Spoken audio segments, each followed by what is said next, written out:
open. You can't see it.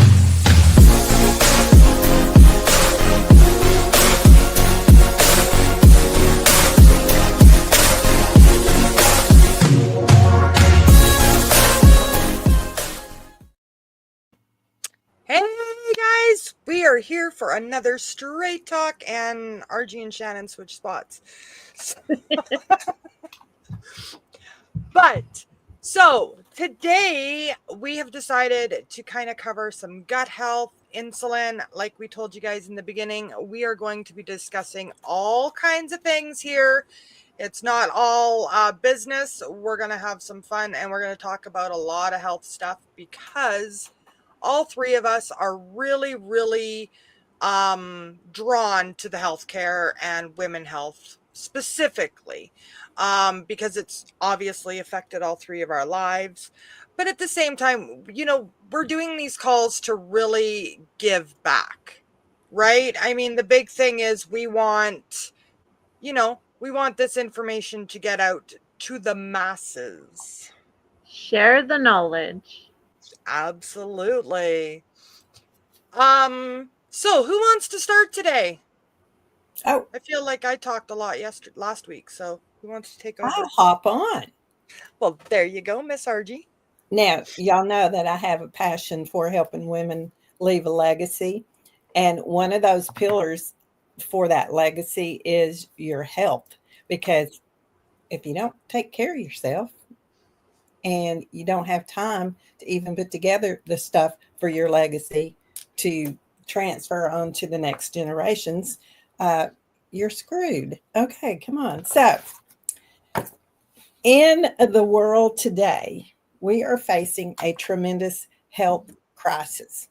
And I'm going to say that the United States and Canada, North America, I'm just going to step out there. It's all over the world, but I'm going to say that North America is the biggest leader in insulin resistance. Absolutely. And that term gets thrown out so much that I think people just don't know what insulin resistance is. And that brings up a personal story that I want to tell you. As a child, I was sick all the time. I got up in the morning, I had my breakfast, which was either, biscuits and gravy, or on a rare occasion, it was milk and cornflakes. It didn't matter what I ate. Within 45 minutes, I was throwing it up. So you can't get a lot of nutrition when you put it in and it comes out. And plus you feel like crap. And plus you never know when you're going to throw up. And if you're on an hour and a half bus ride to school, it could happen at any time. So you had to be prepared. So my mother finally noticed that I was really not able to eat, not able to keep anything down. So she took me to an old country doctor, and I might have been 10, 11, maybe. And his remarks have stuck with me to this day. And his exact words, well, I really don't know what's wrong with your daughter, because the only time I've ever seen these symptoms was when a lady was pregnant. Now, I said I was 10 or 11, right? And I'm looking at him, and I probably roll my freaking eyes, or no telling what I did. But I didn't have a boyfriend, and I didn't have active ovaries at that time. And I'm like, how in the heck could I be pregnant? So he put me on a drug that has been off the market probably 6 weeks after he put me on it, because it was so dangerous to pregnant women. I don't even remember the name of it. And it didn't keep me from throwing up. So we go on through life, and I just realized that maybe God made me just to be sick. So every morning I was used to the throwing up thing. Then I get married, go to college, get married, get pregnant, and Lord goodness, things went sideways, worse than they already were. And then after I had my son, I had no energy. Here I am, a young mom, trying to take care of a new baby, trying to work, trying to keep the house clean, the normal things. and I was too sick to do it. So I finally ended up back with a different doctor, and then it became cancer because they didn't know exactly what was wrong with me. So they treated me for cancer. And the whole time, y'all, it was insulin resistance. I had an autoimmune disease, Hashimoto's. They didn't even know what Hashimoto's. Well, they probably knew, but they didn't know how to take care of it, I guess. Um, my husband at the time, Joshua's father, accused me of faking just to get out of work. And I'm like, I don't know how the heck you can fake something like this. But, anyway. So as it turned out, now I was in my early 20s when that was happening. Um, Finally had a hysterectomy at 38. And then the hormone mess kicked in. Now, and finally, here I'm almost 70, and we finally found doctors that understand insulin resistance and how to take care of it and what to do. So I'm telling you, it is a huge, huge problem for not just women, but a whole bunch of people. And there's so many things tied to insulin resistance that I don't think people realize what all's tied to it. Fatty liver, heart disease, unable to get pregnant, uh, erectile dysfunction for men, and the list just freaking goes on and on and on. And you know what? It can be cured, completely cured. And I'm like, why are we suffering now that we know that it's out there? And why don't doctors start talking about this more? Well, big pharma kicked in and they created GLP-1 drugs, and all of a sudden it was working. It was getting rid of type 2 diabetics. It was helping type 1 diabetics. And there's lots of GLP-1 drugs out there. Okay. What they don't tell you are the major side effects to that. Yes, you lose the weight. Yes, you get your A1C down. Um, there are good results. But the long-term side effects, you lose muscle mass, you lose bone density, you could lose too much weight. And if you get to feeling so good and you're right where you want to be and you take yourself right off those drugs, poof, all that weight comes back, all that sickness comes back. So why not do it naturally? Mm-hmm. So there's my 2 cents. I kind of got up on a soapbox, didn't I? That's allowed. But you know what? Absolutely. When you've That's been what we're here for. as sick as I've been all my life, and I'm thinking, I know I'm not crazy. Why would I just go throw up for no reason at all? Now, trying to be an athlete in high school and college and going through that crap, it was awful, y'all. And then getting pregnant, and in hindsight, I'm very lucky that I even got pregnant, to be honest with you. Absolutely. Yeah. So let me pass it off to y'all because I've pretty well jumped up and down on my soapbox. Well, I know with me, like I've always been hypoglycemic. Um, I've never been one of those super healthy kids, but I mean, my mom's told me before, I was minutes old, if I'm getting this right, and she was chasing the ambulance and I was on the way because I had a heat seizure. You know, um so I haven't exactly been the healthiest child, but all through my teen years and stuff, I was at a healthy weight, right? I was very physical and everything else. And then when I got pregnant with my oldest, um, I didn't believe in a weight scale. I didn't have to, guys. I could eat McDonald's 24/7 and not gain an ounce, you know. And then I got pregnant with Dylan and I couldn't hold down nothing for 3 months. I was 168 pounds and I'm over 6 feet tall when I got pregnant.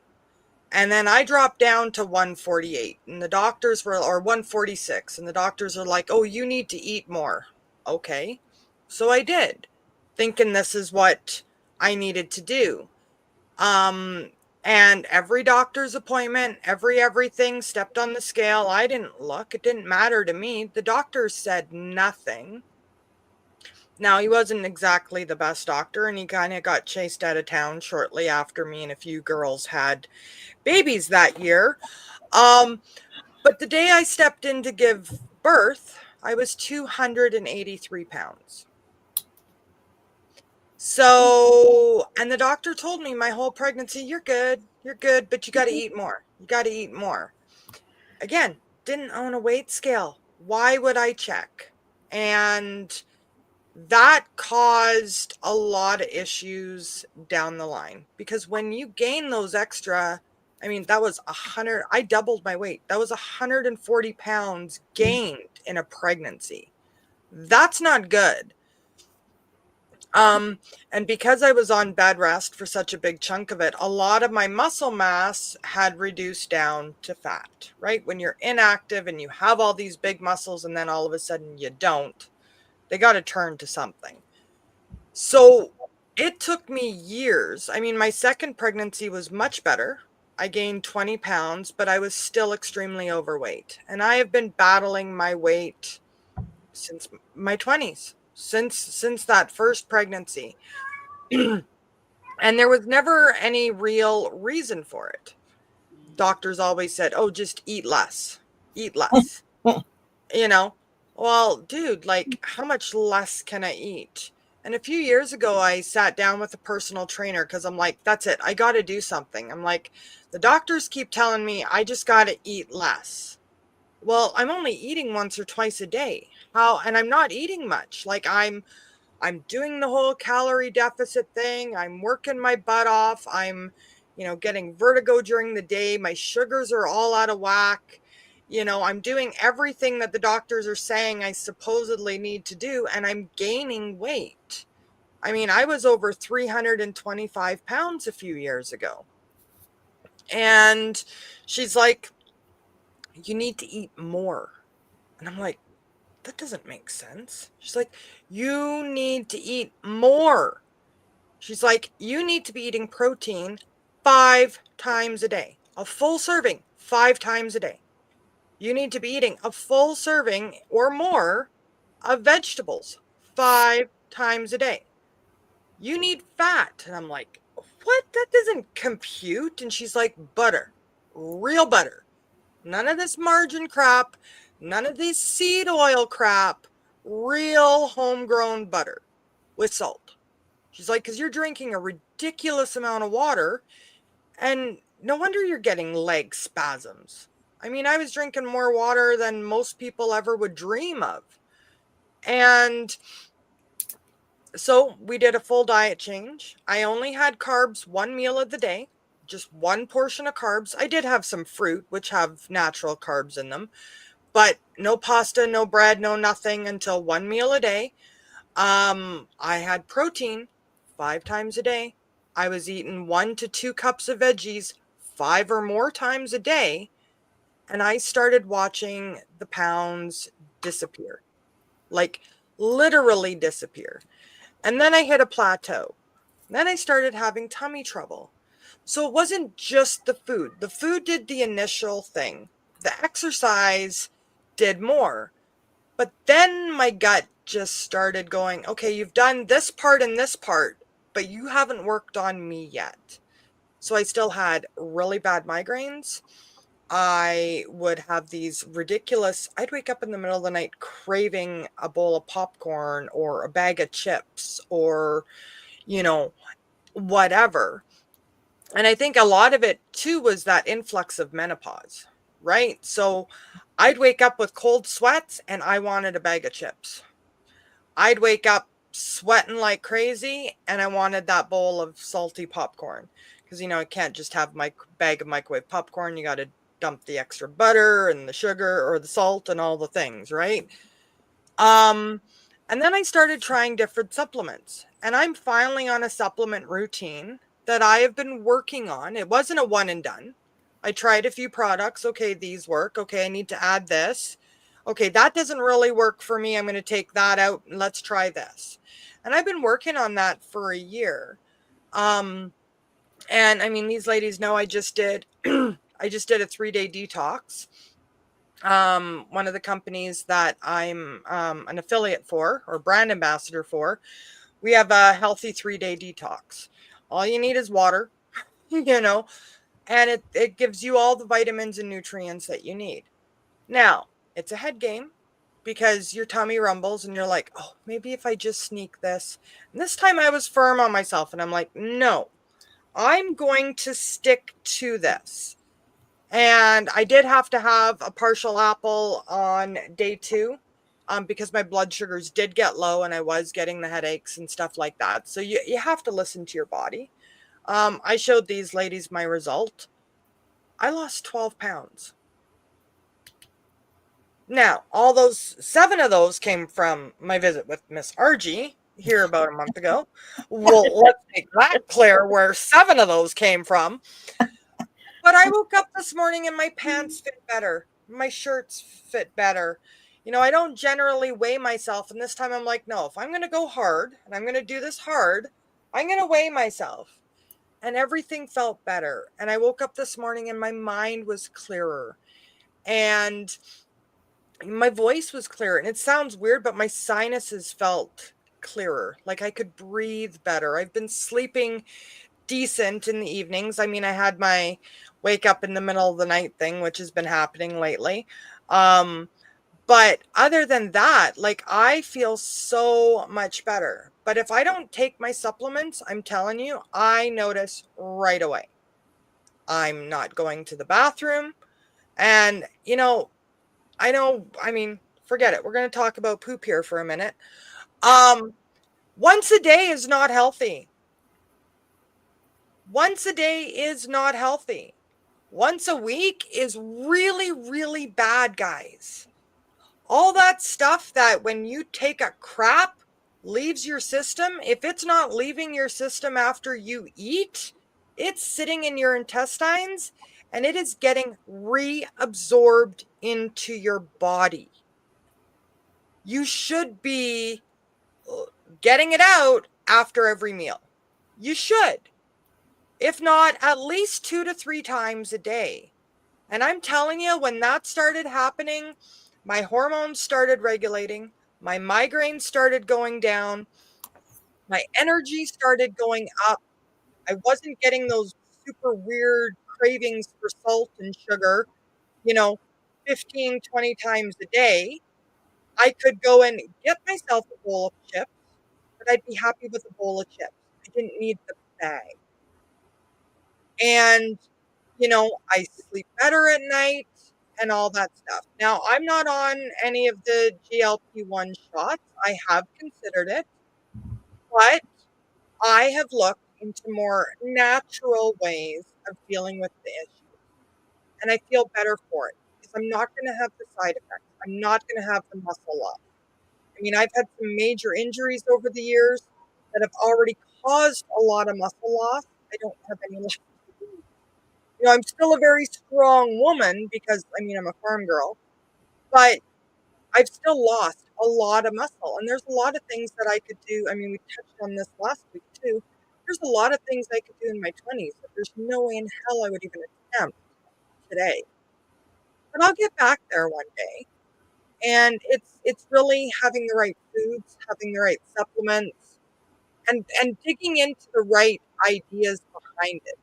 It's not just listening to somebody on Facebook. I mean, do your own research, right? We're not telling anybody this is going to work for you. We're telling you what's worked for us. Do your own research because there's a lot of good information out there. There's also a lot of bad information out there. And not just because it worked for me isn't necessarily going to work for you the same way. It's not going to work for RG the same way. It's not going to work for Shannon the same way. Our bodies are all different. And if you're in a place where you're in menopause, I mean, I'm in a couple menopause support groups, and there's a lot of women in there that they're like, I don't really want to post this, but I'm sweating in places I shouldn't. Is there something I can do? Yeah, check your gut. Check your gut. Because if your gut's good, your insulin's going to be better. And I mean, there's so many reports out there that they know now the gut responds directly to the brain, directly to the brain. So if your gut's not healthy, there's no way the rest of your body will. And that's my soapbox. Now it's my turn. Now it's your turn. So, we all know just over 10 years ago, I was diagnosed with stage 4 cervical cancer. It was actually found when I had my hysterectomy. I should be a lottery winner because I had fibroids the size of baseballs, grapefruit. I had endometriosis and cancer. And the likelihood of having all three is very uncommon. They knew about two of them. They did not know about the cancers. So, of course, once they cut me open, which was pelvic bone to belly button, I had 25 staples. And yes, I insisted on, after surgery, going to the washroom and trying to count them one by one. You have no idea how long it took me because I was still under the effects of anesthetic and everything. And Scott, my husband, of course, was very concerned. What are you doing in the bathroom? And I'm like, okay, can you just come count these, please? Because I kept losing count. Anyway, back to the topic. So, having cancer, stage 4, I had extreme treatment. I had the maximum dose of radiation, which was several months, every day, 5 days a week, except when I was neutropenic and I couldn't even have my radiation treatments. Um, I also had chemotherapy every Friday. I still, stubborn me, continued to try and work one job, not the other businesses we had, but it took a lot out of me and I do severely regret it. If you have the opportunity in treatment to take the time for yourself, take it from someone who's stubborn and did it. Don't do it, honestly. Anyway, to the topic of gut health. So, I will be on medications for the rest of my life, and they help me manage my daily life. It's just a given, but what I need to do, and for me, it's a little more difficult because supplements, I'm allergic to coffee, I'm allergic to nuts. So I have to check ingredients. And guys, go look at your protein bars and stuff like that and see what's in them. I 99% of them cannot eat them. So I have to be very cautious what I put in my body and when I put it in. And the important thing is make sure that you're staying regular. So I had a huge scare last December, ended up in the hospital. I was so uncomfortable. Like, I kept having these episodes at night. My fabulous doctor put me on a medication. It stopped it. And it was like I was just sweating, cold sweats, throwing up. Like, it was just coming out the other end. It was horrific. Like, I'm on the toilet, I'm leaning over the sink, and anyone knows me, you don't talk about throwing up around me. You don't throw up around me. Like, I went through cancer treatment and did not throw up. I am that, like, much of a phobic. So this was a huge problem. I'm uncomfortable. 4 o'clock in the morning, I'm like, I can't do this. So hubby is out of town. I called him because I knew he was getting up around that time. And I said, I'm driving myself to the hospital. I'll keep you updated on what's going on, blah, blah, blah. So I get to our wonderful little town hospital. They get me in. Well, unbeknownst to me, it turned into a 5-day stay. I had a blockage, partial blockage. I can't even imagine what a full blockage would feel like because I have a very high pain threshold. And let me tell you, the pain was unreal. Like, thank goodness there was fewer cars on the road because I had the dually and it's a big boat and I had to like concentrate on keeping it on the road, let alone in my side of the lane. So where I'm going with this is listen to your body. I had those warning signs and I didn't investigate them enough. And I'm happy to report everything's been good. Now we've got a good regiment of supplements that I'm able to take. And as long as I keep up with them, I have this nasty little pill in the morning that changes the effects of some of my medications because obviously we can't change the medications. So it helps, and boy, it gives you cramps and it's not fun, but at least I'm regular and I don't have to worry about that 4 a.m. trip and 5-day hospital stay.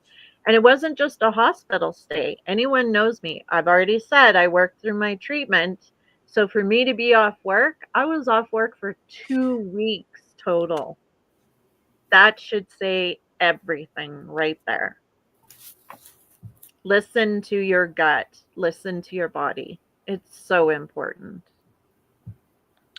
Well, and I think another big thing is that, it's important to find a doctor that's going to listen to you and is going to do what you ask.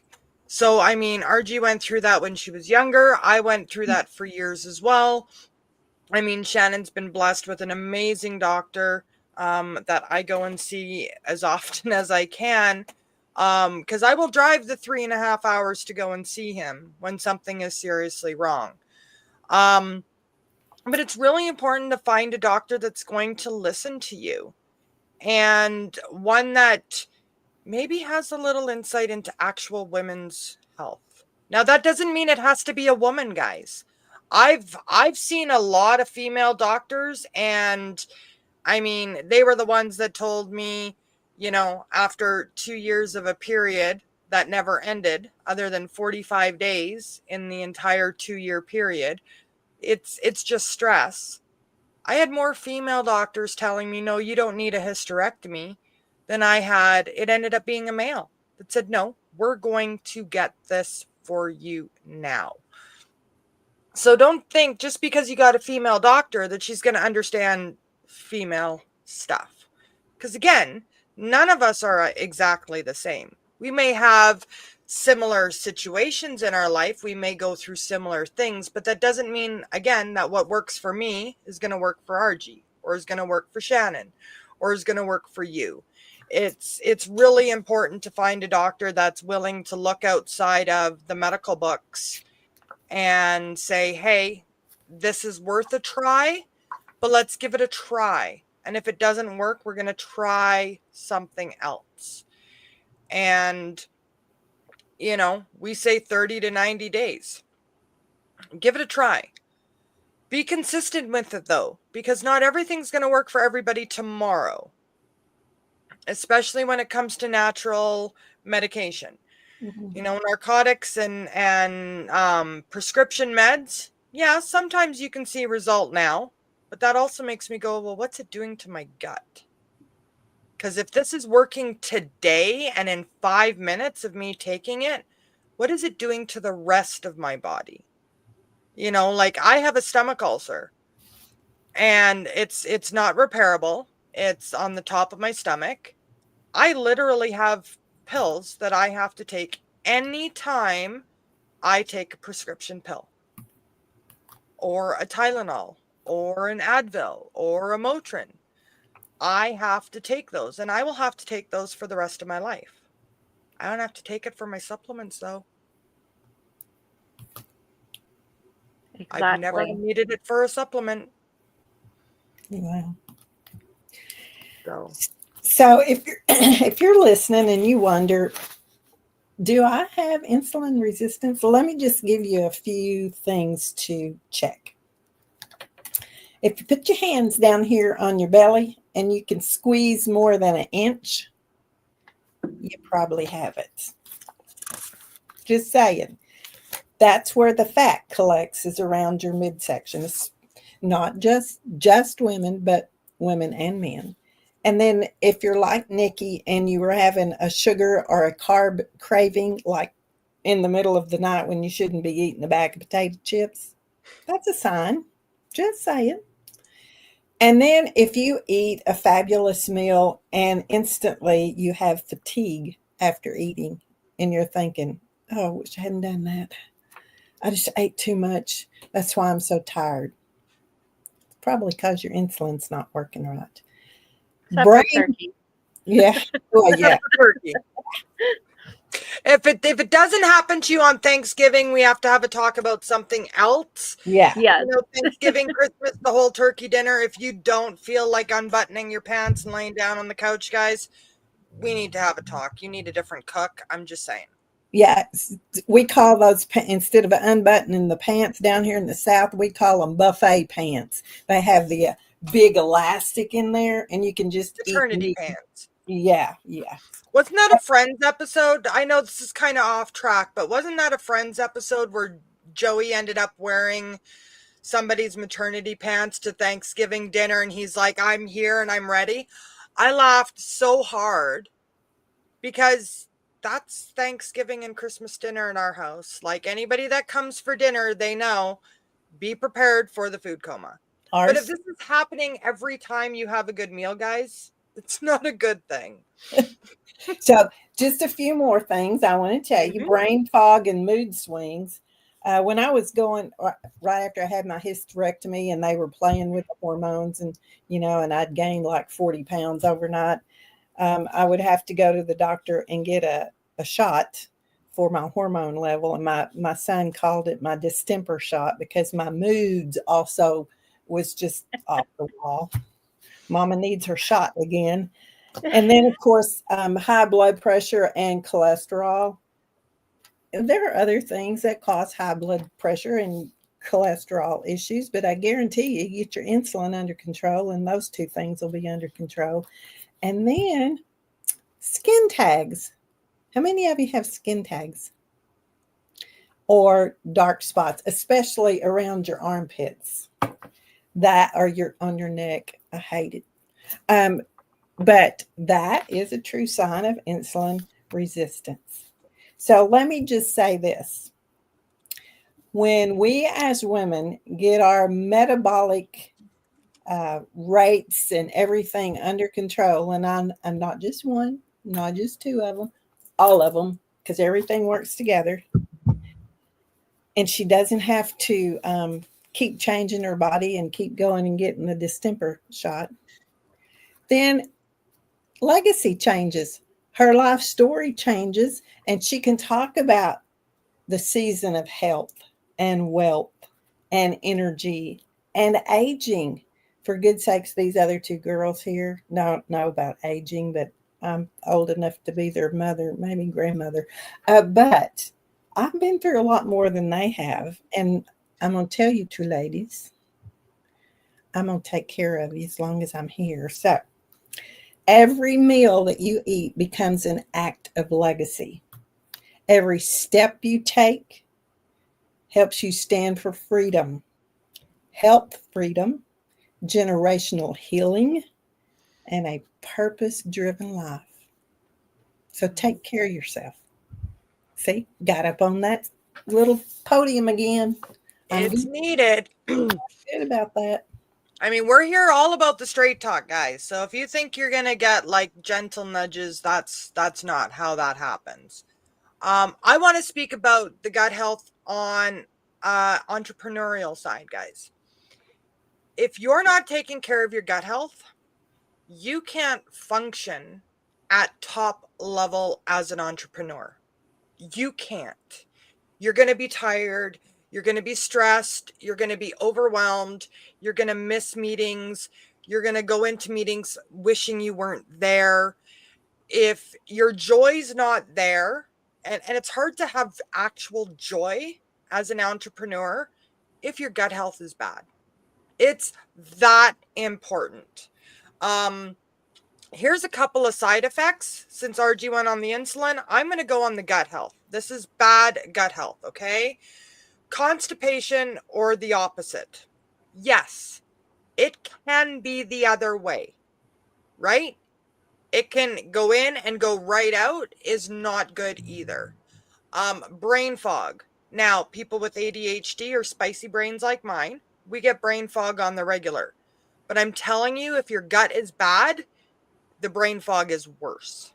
There are days that I can't string together 2 sentences because maybe I haven't been eating right or I haven't been taking my supplements, and the brain fog is absolutely horrendous. Or you've been to McDonald's. Yes. Mm-hmm. You know, Those fast fries will food. get you every time. I know, but I mean, that's my once a year treat is those fries. And honestly, once a year is enough because I pay for it for 3 or 4 days. Yeah. You know? On a Chronic. side note, a cute Yes. side note, Scott showed me a video of a raccoon that gets his little French fries from McDonald's and he takes it and he sits there and eats them one by one. That's his little treat. Absolutely adorable. Sorry, had to bring that up. 100%. I have 2 little schnauzers that love those French fries as well. Oh, yes. Chronic fatigue. Okay. Even if you have a fabulous sleep, and let's face it, there's again, studies been made. Women need more sleep than men. Period. Point blank. Look it up. Okay. But if you're getting 8 to 10 hours of sleep a night and you're still exhausted all day long, there's something going on with your gut. Or you're just not eating the right food, but there's more than likely something going on with your gut. Cravings from hell. Kind of touched on that. At 3 a.m., I need a bag of chips. You know, a friend of mine, Janelle, she talks about the sugar monster that she has. You know, she just can't say no. That goes with gut health as well. Mood swings and irritability. Some people call it hangry. I call it bitch mode. But you know what? It's part of it. Anxiety or depression. Guys, I used to have, and a little personal side note, it didn't matter how much money I knew was in my bank account. I would get such huge anxiety every time I went to a cash register. I could have thousands of dollars in the bank. I could be buying a stick of gum, and I would have anxiety when I got to the till. It didn't matter. I was like that for years. I'm no longer like that. Weakened immunity.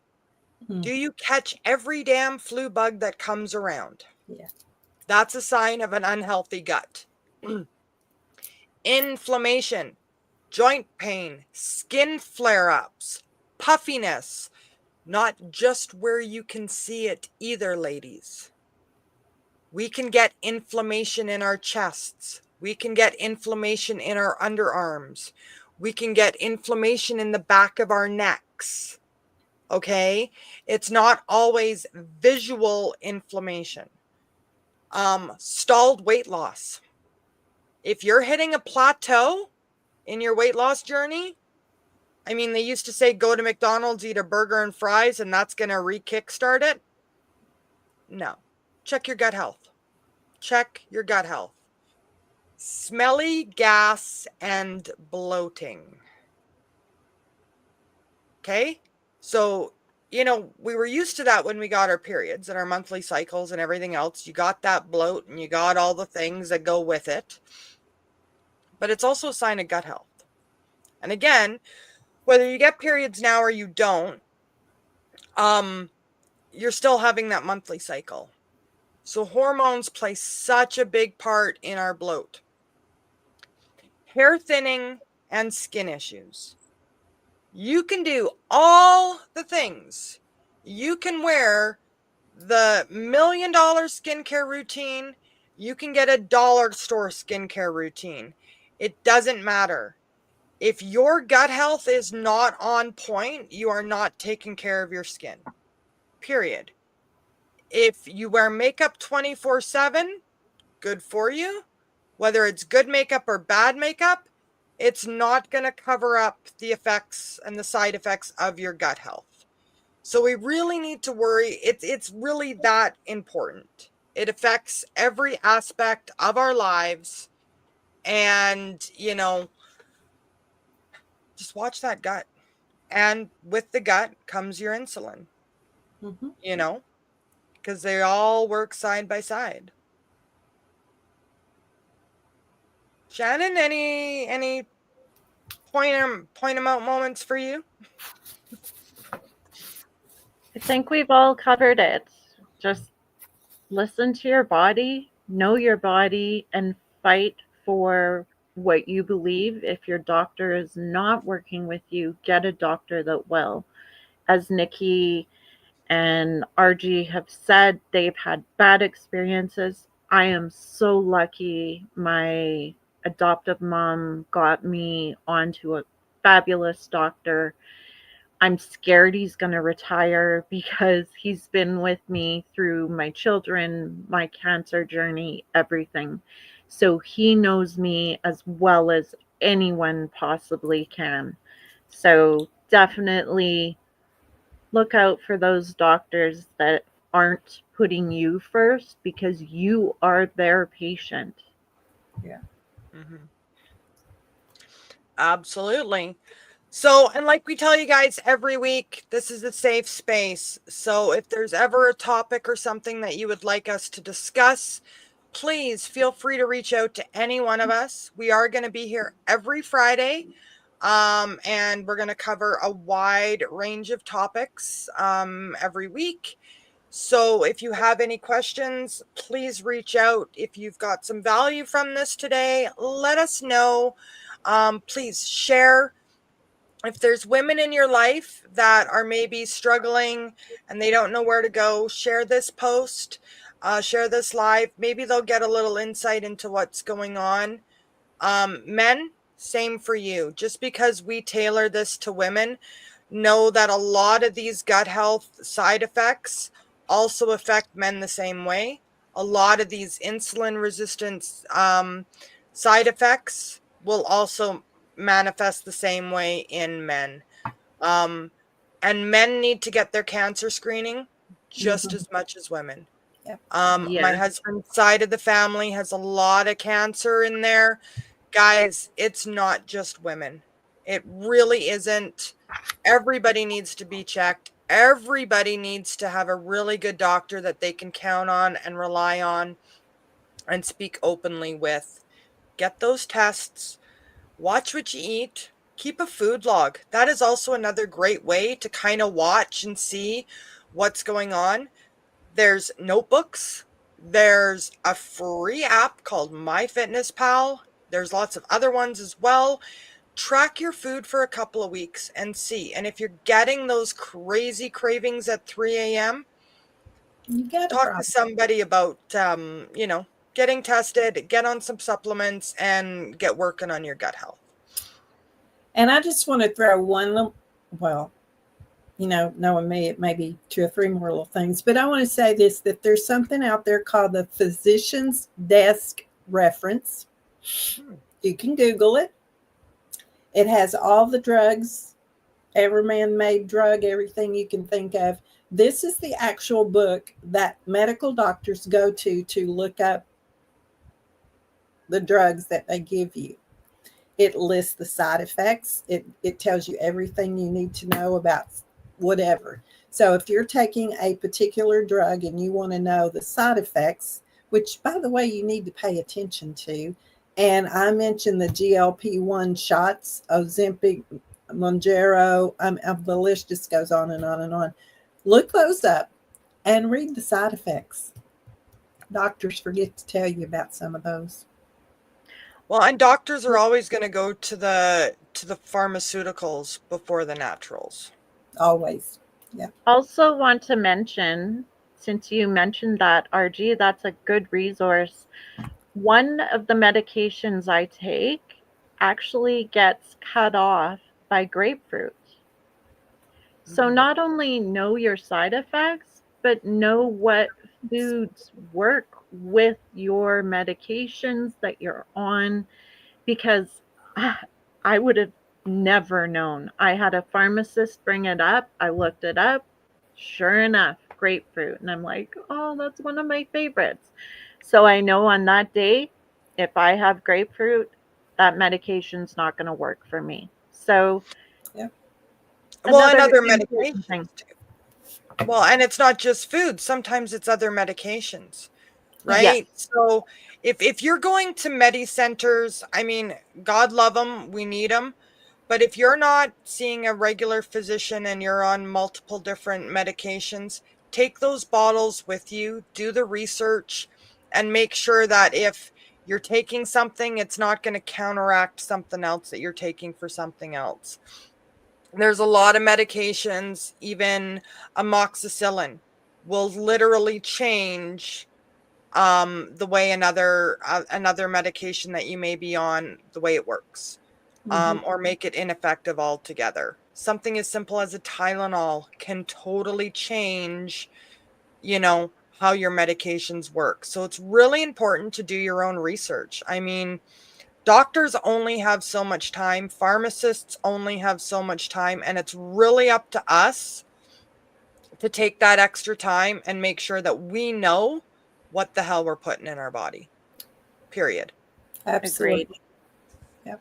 So, all right, guys. Well, thanks for joining us. Hope you all have an amazing weekend, and we will see you next Friday.